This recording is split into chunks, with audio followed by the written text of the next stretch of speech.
Hello दोस्तों, कैसे हैं आप लोग। मैं आशा करता हूं कि आप लोग स्वस्थ होंगे। ऐसे स्वस्थ रहिए, मस्त रहिए और मन लगा के पढ़ते रहिए। दोस्तों आज की क्लास में आप लोग बताने वाला हूं class 10th Hindi chapter number दोस्तों 9 है अवान्यू। रचनाकार जो दोस्तों इसका है वो अशोक वाजपेयी जी है। अशोक वाजपेयी क्या लिखा है दोस्तों, अवान्यू एक चैप्टर लिखे हैं दोस्तों, जिनका रचनाकार कौन है, अशोक वाजपेयी जी। ठीक है, इसका सब्जेक्टिव क्वेश्चन बताने वाला हूं दोस्तों, आप इस क्लास को लास्ट तक देखिएगा।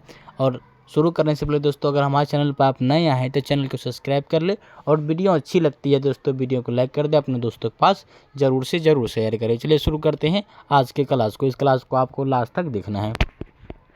और आज की क्लास के फर्स्ट क्वेश्चन लिखा है दोस्तों, अवान्यू क्या है और वह कहाँ अवस्थित है। हर वर्ष अवान्यू में कब और कैसा समारोह हुआ करता था। उसके बाद अथवा में लिखा है दोस्तों, आपसे ये भी पूछ सकता है, अवान्यू में प्रत्येक वर्ष अवान्यू में कब और कैसे समारोह हुआ करता था। तो ये आपसे अथवा में पूछ सकता है। तो उत्तर इसका यही होगा दोस्तों कि अवान्यू मध्ययुगीन ईसाई मठ है। अवान्यू क्या है दोस्तों, तो मध्ययुगीन ईसाई मठ है। आप याद रखिए, आपको पूछेगा अवान्यू क्या है तो आप बताएंगे मध्ययुगीन एशियाई क्या है, एशियाई मठ है। यह दक्षिणी फ्रांस में अवस्थित है। ये दक्षिण फ्रांस में क्या अवस्थित है। अवान्यू फ्रांस का एक प्रमुख कला केंद्र रहा है। यहाँ गर्मियों में फ्रांस और यूरोप का एक अत्यंत प्रसिद्ध और लोकप्रिय रंग समारोह प्रतिवर्ष होता है। अवान्यू क्या है, मध्ययुगीन ईसाई मठ है, और ये कहाँ है, दक्षिण फ्रांस में अवस्थित है। कहाँ है अवस्थित, तो दक्षिण फ्रांस में। अवान्यू फ्रांस का एक प्रमुख कला केंद्र है। फ्रांस का क्या है, अवान्यू प्रमुख कला केंद्र है। यहाँ गर्मी और सर्दियों में क्या होता है, फ्रांस और यूरोप का एक अत्यंत प्रसिद्ध लोकप्रिय रंग समारोह होता है। ठीक है, इसका आंसर ये होगा। स्क्रीनशॉट आप ले लीजिए। बढ़ते हैं अगले क्वेश्चन की ओर। उसके बाद लिखा है दोस्तों आपका, उसके बाद लिखा है देख लीजिए, नदी तट पर लेखक को किसकी याद आती है और क्यों आती है। और अथवा में पूछ सकता है दोस्तों आपको, अवान्यू पाठ के लेखक को नदी तट पर किसकी याद आती है और क्यों आती है। तो इसका उत्तर होगा दोस्तों आपका, नदी तट पर लेखक यानी अशोक वाजपेयी को क्या याद आता है, विनोद कुमार शुक्ल की एक कविता याद आती है। विनोद कुमार शुक्ल की कविता याद आती है किनको, अशोक वाजपेयी को, नदी तट पर। क्योंकि लेखन नदी तट पर बैठकर अनुभव करते हैं कि वे स्वयं नदी हो गए हैं, और लेखक ये अनुभव करते हैं बैठकर कि वो स्वयं क्या हो गए, नदी हो गए हैं। इस बात की पुष्टि करते हुए शुक्ल जी ने कहा, नदी चेहरा लोगों से मिलने जाने की बात करते हैं। नदी चेहरा लोगों से मिलने जाने की बात करते हैं, ये सोचते हैं कौन, लेखक जी। ठीक है, चलिए स्क्रीनशॉट लीजिए। बढ़ते हैं अगले क्वेश्चन की ओर। उसके बाद लिखा है दोस्तों, नदी के तट पर बैठे हुए लेखक को क्या अनुभव होता है। उत्तर लिखा है दोस्तों आपका, नदी के तट पर बैठे हुए लेखक को लगता है कि जल स्थिर है। जल क्या है, स्थिर है, और तट ही बह रही है। जल स्थिर है और तट ही बह रही है। अशोक वाजपेयी को नदी पर जब बैठे होते थे ये अनुभव होते हैं। उन्हें अनुभव हो रहा है कि वे नदी के साथ बह रहे हैं। अशोक वाजपेयी जी को अनुभव हो रहा है कि वो नदी के साथ ही बह रहे हैं। नदी के पास रहने से लगता है कि स्वयं नदी हो गए, और नदी के पास रहने से लगता है कि स्वयं नदी हो गए हैं। स्वयं में नदी की झलक देखते हैं, और लेखक अशोक वाजपेयी जी स्वयं में नदी का झलक देखते हैं। ये सारे अनुभव अशोक वाजपेयी जी को नदी के तट पर बैठे हुए होते हैं। ठीक है, चलिए स्क्रीनशॉट ले लीजिए। बढ़ते हैं अगले क्वेश्चन की ओर। उसके बाद लिखा है दोस्तों, किसके पास तटस्थ रह पाना संभव नहीं हो पाता और क्यों नहीं। उत्तर लिखा है दोस्तों, नदी के किनारे और कविता के पास तटस्थ रह पाना संभव नहीं हो पाता है, क्योंकि दोनों की अभिभूति से बची नहीं जा सकती है। नदी और कविता में हम बरबस ही शामिल हो जाते हैं। निरंतरता नदी और कविता दोनों में हमारी निश्चितता का अनंत से अभिषेक करती है। इसलिए कह रहा है कि कविता और नदी के तट पर बैठ पाना संभव नहीं है। ठीक है, चलिए उसके बाद क्या लिखा है दोस्तों आपका, 5 नंबर क्वेश्चन लिखा है, लेखक अवान्यू क्या साथ लेकर गए थे और वहाँ कितने दिनों तक रहे, लेखक की उपलब्धियां क्या रही। उत्तर लिखेंगे दोस्तों आप, लेखक अवानियों में 19 दिनों तक रहे। कितने दिन तक रहे आपको पूछेगा, लेखक अशोक वाजपेयी जी अवानियों में कितने दिन रहे, तो आप बताएंगे 19 दिन रहे। कितने दिन, 19 दिन रहे। वे वहाँ अपने साथ हिंदी का टाइपराइटर ले गए थे। क्या ले गए थे, टाइपराइटर, 3-4 पुस्तक और कुछ संगीत के टिप्स ही ले गए थे। और बोल रहा है आपको पूछ लेगा अवानियों में, यहाँ ऑब्जेक्टिव क्वेश्चन बन सकता है दोस्तों कि अवानियों में अशोक वाजपेयी कितने दिन रहे, तो आप बताएंगे 19 दिन रहे। और अपने साथ टाइपराइटर, 3-4 पुस्तक और कुछ संगीत के टिप्स ले गए थे। वे उस निपट एकांत में अपने में और लेखक में डूबे हुए थे। लेखन में क्या हुए थे, डूबे हुए थे। लेखक की उपलब्धि यही है कि उन्होंने 19 दिनों में 35 कविताएं लिखी। आपको पूछ देगा दोस्तों कि जब अशोक वाजपेयी जी 35 दिन अवानियों में रहे तो कितनी कविताएं लिखी, तो आप बताएंगे 35 कविताएं लिखी और 27 गद्य खंड लिखे। कितने रचना किए गद्य खंड का, 27 गद्य खंड का और 35 कविताओं के 19 दिन में अवानियों में रहकर अशोक वाजपेयी जी रचना की। ठीक है, चलिए सारे ऑब्जेक्टिव आप नोट कर लीजिए क्योंकि ऑब्जेक्टिव में ये सवाल पूछ सकता है। चलिए स्क्रीनशॉट ले लीजिए, बढ़ते हैं अगले क्वेश्चन की ओर। देखिए उसके बाद लिखा है, मनुष्य जीवन से पत्थर की क्या समानता और विशेषता है। मनुष्य जीवन से और पत्थर की क्या समानता और विषमता है, ये आपको कह बताने के लिए उत्तर लिखा है दोस्तों, मानवीय जीवन में सुख और दुख के समय व्यतीत होते हैं। मनुष्य जीवन क्या होते हैं, सुख भी होते हैं और दुख भी होते हैं, और इसके चलते ही क्या होता है, समय व्यतीत होता है। जीवन परिवर्तनशील पथ पर अक्सर होता है। मानव उतोब चढ़ोब देखता है। मानव क्या देखता है, उतोब भी होता है और चढ़ोब भी होता है। तो कभी सुख भी होता है, कभी मानव की जिंदगी में दुख भी होता है। पत्थर भी मानव की तरह है। पत्थर भी क्या है, मानव की तरह है, परिवर्तनशील समय का सामना करता है। और पत्थर भी क्या करता है, परिवर्तनशील समय का सामना करता है।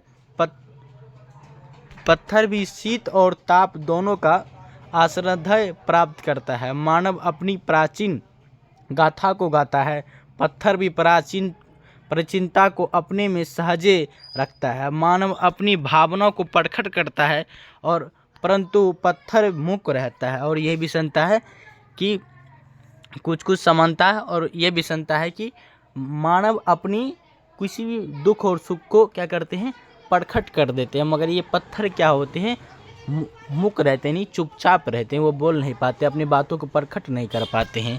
ठीक है, और उसके बाद देख लीजिए दोस्तों, ये स्क्रीनशॉट ले लेंगे दोस्तों, इस मनुष्य के जीवन और पत्थर की क्या समानता थी, क्या विषमता थी। ठीक है, उसके बाद लघु उत्तरीय प्रश्न आपको बता दिए, आप बताएंगे दीर्घ उष्णीय प्रश्न। ये लंबा क्वेश्चन जो होता है दोस्तों, जो 5 नंबर में पूछे जाते हैं, आपको 2 नंबर वाला क्वेश्चन बता दिए। ठीक है, सारे क्वेश्चन के स्क्रीनशॉट ले लीजिए। चलिए बढ़ते हैं अगले क्वेश्चन की ओर।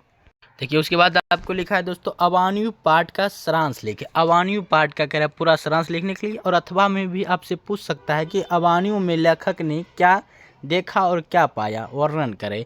उत्तर लिखा है दोस्तों आपको, किस प्रकार लिखेंगे, अवान्यू फ्रांस में रोन नदी के तट पर बसा हुआ एक पुराना शहर है। अवान्यू फ्रांस में क्या, रोन नदी के किनारे तट पर बसा हुआ क्या, एक पुराना शहर है अवान्यू। कभी यह पोप की राजधानी था और कभी अवान्यू पोप की राजधानी भी रही हुई होगी या होगा।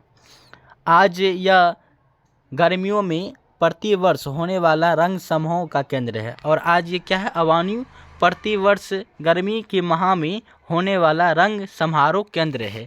रोन नदी के दूसरी और अवान्यू का एक स्वतंत्र भाग बिलगों ला अवान्यू अर्थात नई बस्ती है।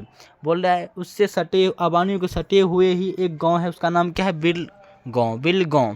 ठीक है, और अर्थात नई बस्ती है, उसका नाम क्या है, नई बस्ती। पोप की गतिविधियों पर नज़र रखने के लिए फ्रेंच शासकों ने यहाँ किला बनवाया है। बोल रहे पोप की गतिविधियों पर नज़र रखने के लिए यहाँ के फ्रेंच शासकों ने यहाँ किला बनवाया है। उसी में अब ईसाई मठ है, ला सजूत। कहाँ ईसाई मठ है और ला सजूत उसका नाम है। क्रांति होने पर आम आदमी ने इस पर कब्जा कर लिया। सदी के आरंभ में इसका जो जोरोद्वार किया गया और इसमें एक कला केंद्र की स्थापना की गई। यहाँ रंगकर्मी, अभिनेता, नाटककार और कुछ समय रहकर रचनात्मक कार्य करते हैं। यहाँ अनेक सुविधाएं हैं। यहाँ क्या है? अनेक सुविधाएं हैं। पत्र और पत्रिकाओं की दुकान है, एक डिपार्टमेंटल स्टोर, रेस्टोरेंट आदि। अशोक वाजपेयी को फ्रेंच शासकों ने ला सजूत में रहकर कुछ काम करने का न्योता दिया। वे गए और वहाँ 19 दिन रहे। कितने दिन रहे? 19 दिन रहे और उस निपट एकांत में 35 कविता और 27 गद्य की रचना की। दरअसल अवान्यू फ्रांस का प्रमुख कला केंद्र है। स्वप्रसिद्ध चित्रकार पिकासो की व्याख्या कृति का नाम ही है ला मर्दा मोलेज। क्या नाम है? मर्दा मोलेज द अवान्यू। ये इसका किसका नाम है? प्रसिद्ध चित्रकार पिकासो की विख्यात कृति का नाम क्या है दोस्तों? ला मर्दा मोलेज द अवान्यू नाम है।